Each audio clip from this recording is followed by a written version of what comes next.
నువ్వు జర్నలిస్ట్ కాదు నువ్వు. అవును చూపిస్తా. అక్రిడేషన్ లేకుండా యూపీ దాకా పోయి నేను రిపోర్టింగ్ చేయలే. ఏమైంది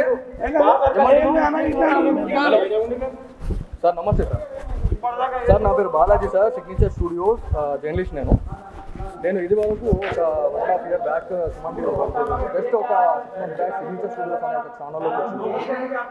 ఇక్కడ రిపోర్టింగ్ కోసం వచ్చాం సార్. ఇక్కడ బాసర పుణ్యక్షేత్రంలో మేము ఆల్రెడీ రిపోర్టింగ్ చేసుకొని వెళ్ళే టైంలో ఇక్కడ ఏదైతే హోటల్ ఉన్నదో హోటల్లో బియర్ బాటిల్ పెట్టుకొని తాగడం అది ఇది చేస్తే నాకు తెలిసిన నా ఫాలోవర్స్ ఎవరైతే ఉంటారో నాకు ఆల్రెడీ వాళ్ళు ఏమని చెప్పారంటే, అన్న ఇట్లా తాగుతున్నారు మీరు ఒకసారి చెప్పండి అన్న అంటే మేము ఆల్రెడీ చెప్పినామన్న, ఇన్ఫార్మ్ చేసినాం.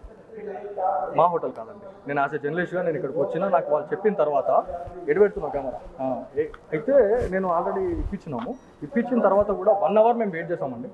1 hour వెయిట్ చేసిన తర్వాత కూడా మేము డైరెక్ట్ ఇంకా ఇది చూపించాల్సిందే అని చెప్పేసి మాకు ఎవరైతే మమ్మల్ని సంప్రదించిన వాళ్ళు ఉన్నారో, అన్న మీరు చేయకపోతే మాత్రం మీ జర్నలిస్ట్ వృత్తిలో ఉండి మీరు వేస్ట్ అని చెప్పేసి అన్న తర్వాత మేము లోపలికి వెళ్ళినాం.